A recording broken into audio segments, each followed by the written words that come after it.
on a place called Down. It's my first step solo onto Dartmoor since the beginning of the year. My first solo camp. I'm headed to a place called Peak Hill, which is about 400 metres above sea level, and another place called Leather Tor. I'm going to check them out for camping sites to see how good they are for future reference, and if they're no good or they're very, very wet, because we've had a couple of feet of snow on Dartmoor, on the peaks, on the tors and on the higher ground over the last week, which is now melted away. So I was actually hoping for the snow and that the ground was still pretty frozen, because it makes for better pitching conditions and less bog, which is the biggest obstacle I face now with the melting snow. So yes, I'm going to do a bit of a ramble, pitch, camp for the night, and then head home. And I'm going to be doing this probably once a week, at least, for the foreseeable future, forever, because I find it so therapeutic and so good for my mental health. So this is Down. Great for mushroom picking in October. Not so good for camping here though. They have some very wild ponies. And last time I camped here in October, I got charged while I was in the tent, which was pretty terrifying. 15 seconds when you hear a stampede of ponies coming towards you. So enjoy. Views are, as always, spectacular. We can see there's still a smattering of snow. The tors behind me. The temperature's about 4 degrees, and it's going to stay roughly around that until the deep and darkness of the Dartmoor night, where it will drop down to close to about 0. But I'm fully kitted out for that. In fact, it's probably the best kitted out for a camping trip that I've done wild on Dartmoor ever. So I'm feeling pretty confident. And I did want to do Tor, which I took a picture of yesterday. Tor being the highest, and the High Wilhays being the highest points in the whole of the southwest.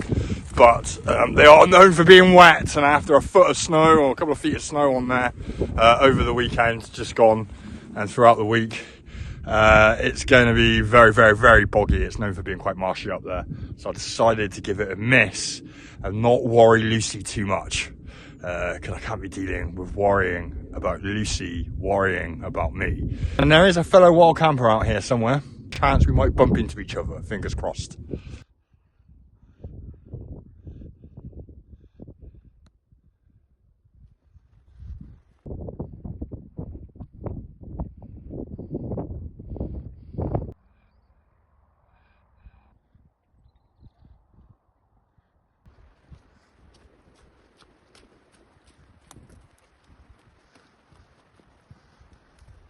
But before I do anything, I need to collect some water. So I'm going to head down to Devonport Leat, which runs along the north side of Leather Tor.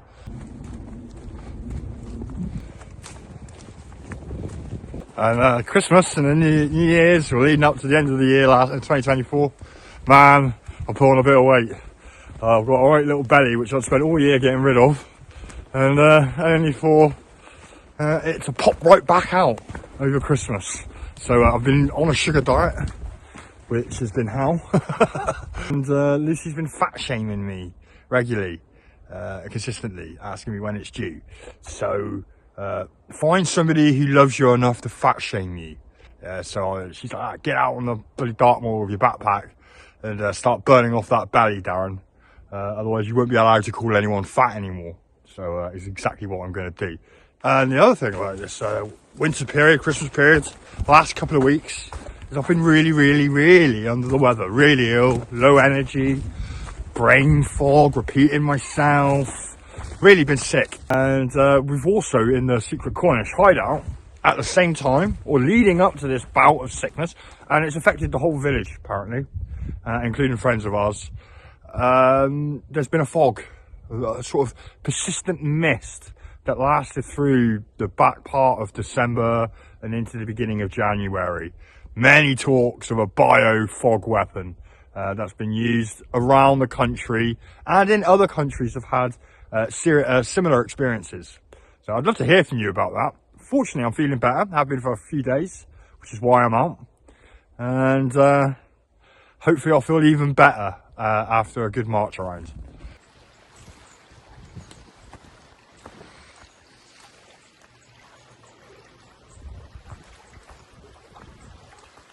Oh, they're falling down. It's the Devonport Leak, and I'm going to collect a litre of water from here. I actually already have some filtered water on me from home. I never leave, so I've got a litre on me. So 2 litres of water will do me for tonight, for coffee, tea, whatever, and a pot noodle with some sausage, which is what I've got for my tea. Darren loves it. And this water, it's got a slight tint of yellow in it. Once it's filtered, it's the sweetest, tastiest water that you can imagine. It's completely different to tap water, put it that way. And I highly recommend to anybody to get a water filter and start thinking about filtering their own water and getting away from the main supply water, which has all sorts of metals and fluoride and all the rest of the junk in it, as well as just all the shit that builds up on the inside of the pipes that bring it to the tap. That filtered is delicious.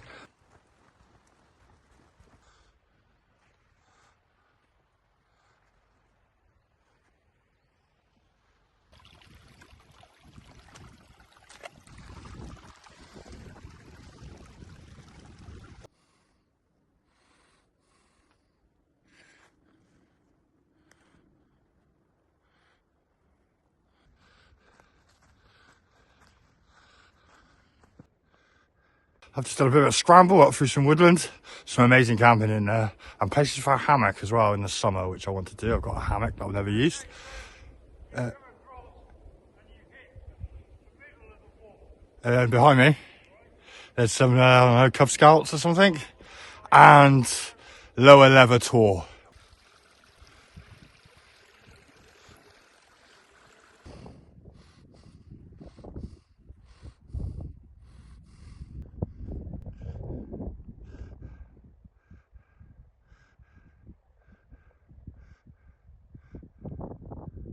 I'm on a place called Leather Tor, and the views are spectacular. Very little wind as well, which is great. You can see all the way out to Plymouth, past Tor, and out to the horizon and the sea. See, I told you there's another crazy person out here. Hello. But he doesn't have a tent. So this is Richard.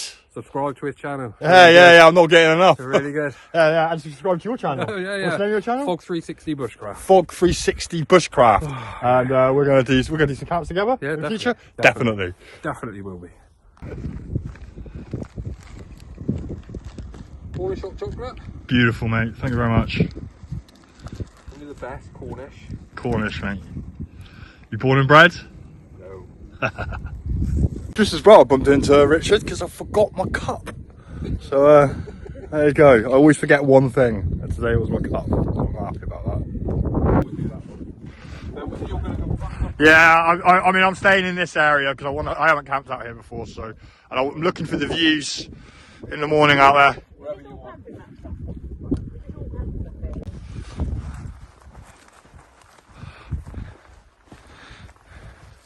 Wild cat, that is.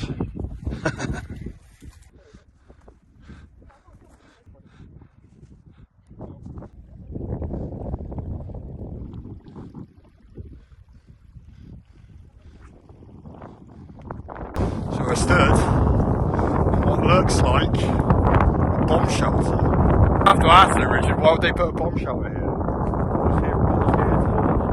Why were people here?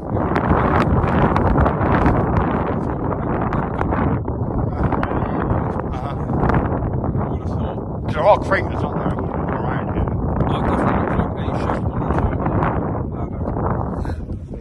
Yeah. Interesting. Yeah. Send me a text while I'm at I did want to camp here. I'm on a place called Peak Hill, about 400 metres above sea level. But it seems like it's a tourist spot. So I'm going to give it a miss and walk down to Sheepstor. I'll make you famous, mate. Give a camera a wave.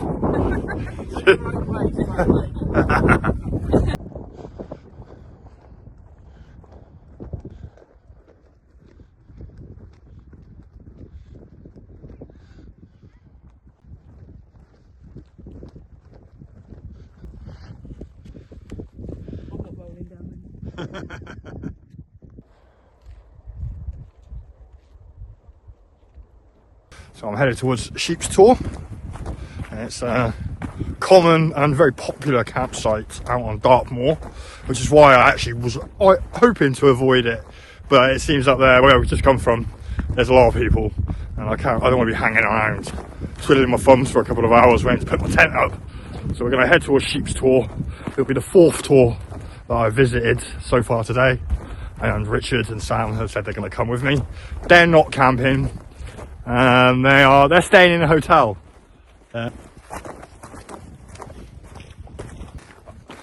B-roll. Oh.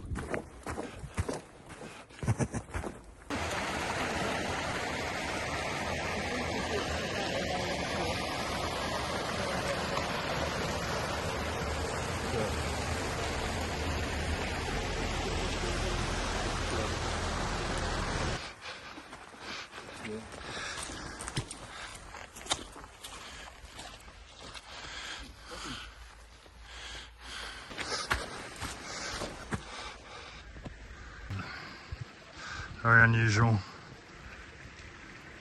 How did it get there?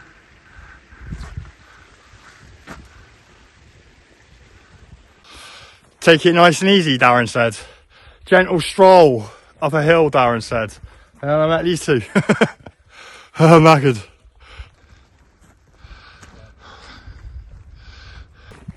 We are now heading up Sheepstor, or Yellow Me Down. It's a regular popular camping spot, although I'm not expecting anybody up here tonight.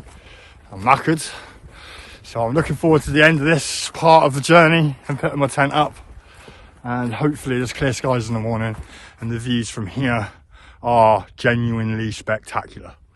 That's where we come from.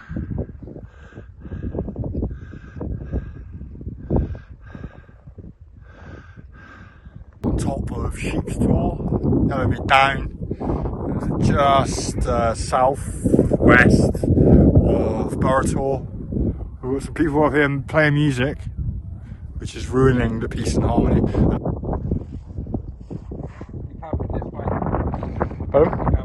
Yeah. So Richard and Sam are leaving me, and we've got some music playing. Eritreans, I think they are, going by the dialect, because I know this coming from Plymouth. I'm going to go and check to see what letter they've left, see if they understand the Dartmoor code or not. And Richard and Sam, ladies and gentlemen. Well, enjoy your evening. Thank you very much. Great to see you. Great to bump into you. Thank you. And I'll see you on the next one. On the next one. Yeah.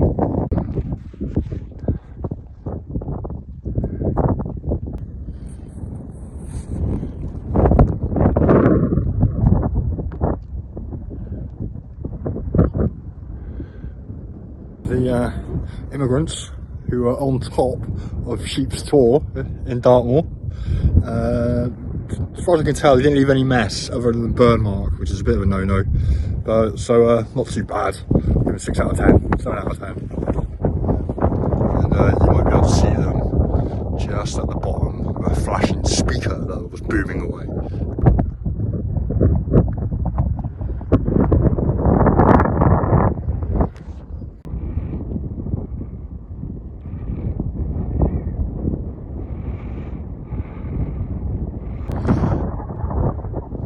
Tent. It is about 3 degrees. Hiked quite a few miles today in and around the Leather Tor complex.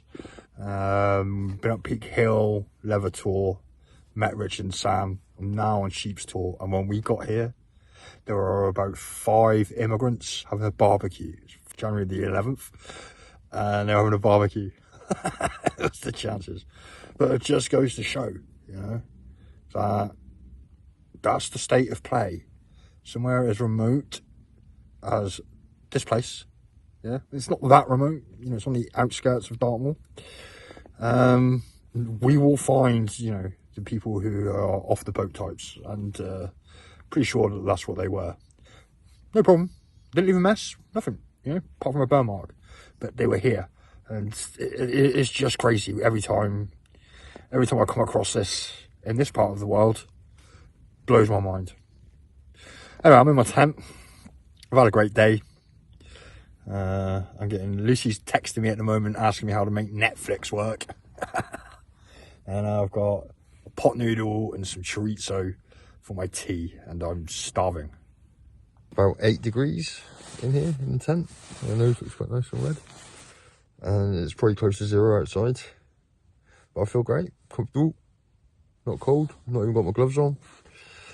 And it's been a good day. It's been a good, just a little bit of a yomp around the Leather Tor complex. Probably better that I did this than, you know, go all the way to Leather Tor, which is on the other side of Dartmoor or Oakhampton. It took me hours to get there. You know, it's going to be really wet underfoot, no doubt, because most of the snow's melted around here. So it would have been probably terrible conditions for camping. And I got to meet Richard and Sam, who live nearby. So that's good. That's good. I got someone to go wild camping with potentially in the future for videos. And I think he's thinking exactly the same. Yeah, because he's got a bigger camping YouTube channel than I have. So yeah, maybe we can work together in the future. That'll be quite interesting. And just what I needed for the new year. But it was very, very interesting seeing a group of African men, Middle Eastern men. I was guessing Eritrea because they sounded like their language sounded like my old housemates. And they had a fucking giant speaker with lights on it on top of Sheepstor, banging away, and they were having a barbecue in January in England on top of Sheepstor. I don't know what to think about that. I didn't film them while they were there, but you'll see them earlier in the video, them walking away. Yeah, I've got a knife beside me now. Got a big fuck off knife beside me, just in case someone comes back, because they saw me put the tent up, which probably wasn't the smartest thing for me to do, but I wanted to show off my tent to Richard. Yeah, look at my tent. That's what people in the wild camping community, that's what they're interested in, tents and rucksacks. My Twitter account's hit 100,000 followers today, which is great. 2.5 years it's taken me to get 100,000 followers. I don't know if that's good or not these days, because some accounts just get it overnight. 100,000 followers, just do that in a month. I worked hard to get those 100,000 followers. So thanks to everybody who follows me. I'm going to keep spamming Twitter and making camping videos. And if people are interested in wild camping, if you're listening to this, and I'll stick it out as a lone video, hey, message me. Maybe we can get a Twitter group for wild camping, for you know, tent porn, things like that. Tent porn. Maybe we can get a little group together, you know, especially if you're in Cornwall or if you're in Devon. I'd like to hear from you, and maybe we can go out and do some wild camping. I've got plans to do this once a week for the rest of this year. It'll be good to get a community together on Twitter, because there isn't a wild camping community. There is on YouTube, massive YouTube wild camping community. And they all get together, do little fucking videos, and they get promotions and all the rest of it. There's nothing on Twitter. You know, we've got this whole sort of, not right wing, but we've got this conservative, freedom-loving community on Twitter, but we're not engaging with the outdoors, which I think should go in hand in that. I'm sure it does in America, but it doesn't really in the UK. And maybe that's why we're not seeing it so much on Twitter. But I would like to start a wild camping thing on Twitter. So yeah, if you're listening to this message, DM me. One problem with winter camping, and this is probably the coldest, and definitely the only time in January that I've ever been out camping wild on Dartmoor, is when you need to go for a pee. You have to open the doors up, go out, go for a pee, come back in, and you've just, before you left, you had your tent at 12 degrees, say, and that's all cold again. You've got to start all over again. Hope I don't need to pee again before I go to sleep. And been a very stress-free camp. The last couple of winter camps, I've been a bit worried about snow, rain, wind, and I have none of that. I do have condensation because I don't have a good breeze coming through. So that's a bit of a pain in the ass. But other than that, all good. And I'm going to sleep. And I've changed my hat back. It's actually quite comfortable sleeping.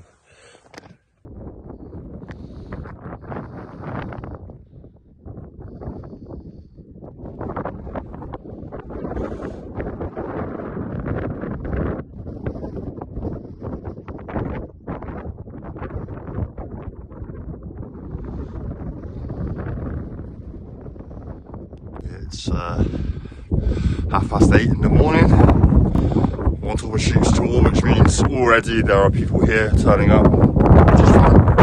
Because believe it or not, for all the court cases that are going on, everyone actually quite welcomes while camping. Everyone's friendly, everyone says hello, everyone's like, look, there's a tent. And they're all up here for the sunrise.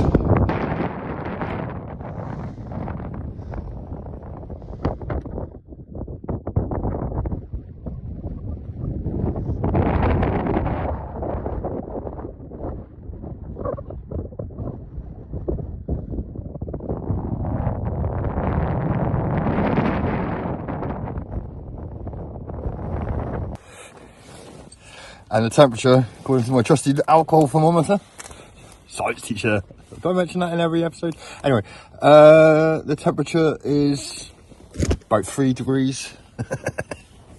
Excellent. And for being so well prepared yesterday, I had everything, apart from a cup of myself. Just as well I met Richard. So I've got my trusty chicken and mushroom pot noodle cup, and chicken and mushroom pot noodles are the best pot noodle. Yeah.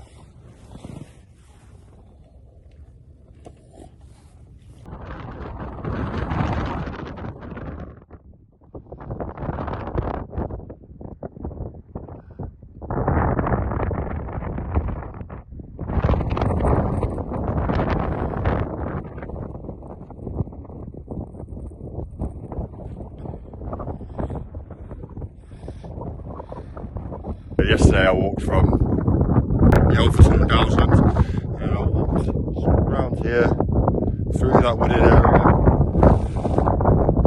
up the hill, and then I followed it all the way around, back down the valley, you can't quite see it, and then up, and then up behind Sheepstor. So that's the journey I took yesterday, and now I'm just bumming around Sheepstor on my own, and it feels amazing, to be honest. It's cold, very cold. The wind chill's below 0 here. And I'm just looking for other camping spots, somewhere, you know, not so right in the middle in the open what people walk past at 8:30 in the morning. I just picked that for absolute convenience yesterday, but there are multiple places that you can camp in. And as always, leave no trace. And it's the people who disrespect or don't know the Dartmoor code, and I'm still learning. Reason why there are court cases trying to ban people from camping, wild camping, out here in Dartmoor. I was going to walk back to Plymouth, and I'm like, no, I'm just going to stay here and chill out and have a coffee and enjoy the views. And for a Sunday morning, what else could you ask for?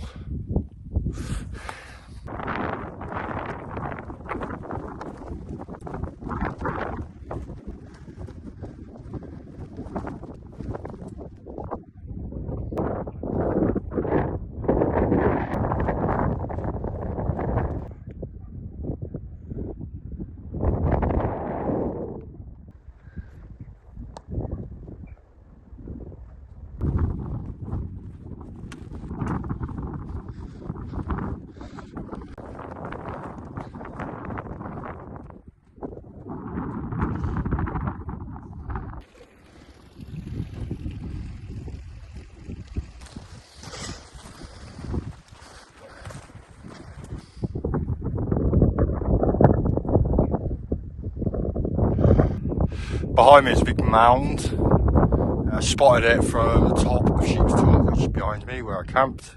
It's just a granite outcrop, I don't know. I dig down on Dartmoor, like a lot of places in Europe, North America. And these giant mounds, this one's quite small by comparison to some of the others, are dotted, just like stone circles and stone settlements, the stone huts, etc., are dotted right across Dartmoor. It's suggested that they are burial mounds. Interesting, right? So we get a better picture.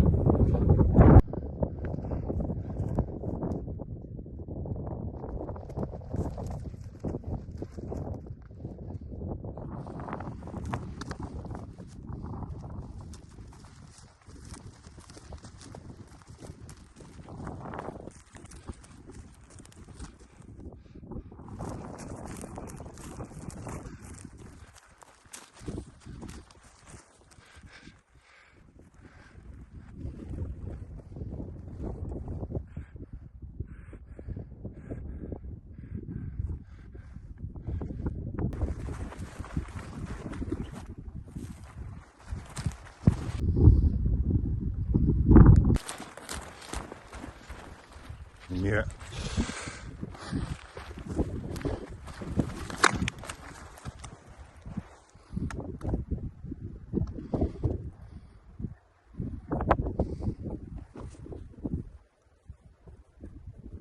Some more ruins here, and another great little pitch in this whole area. I might even be able to get a big tent in here, so good to know.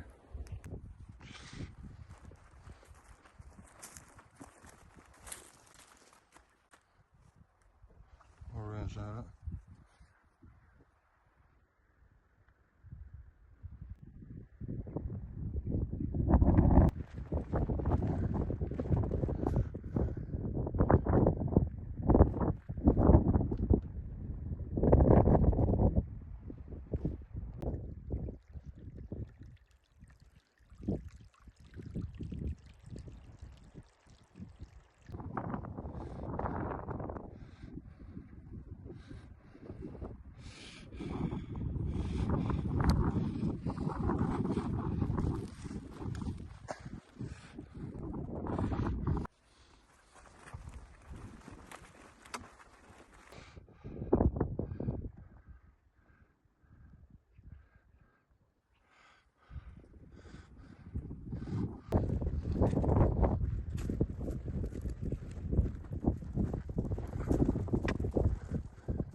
So things never get old, no matter how many times you see them.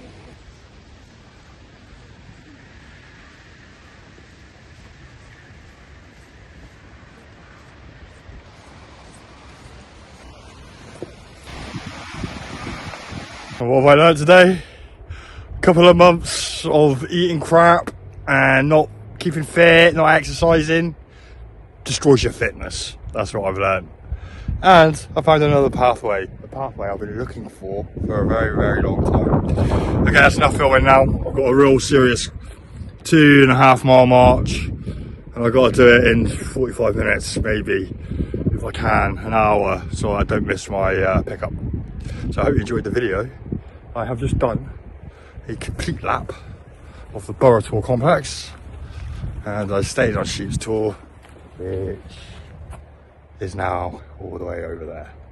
So I hope you enjoyed. Like, subscribe, retweet, whatever, and see you next time.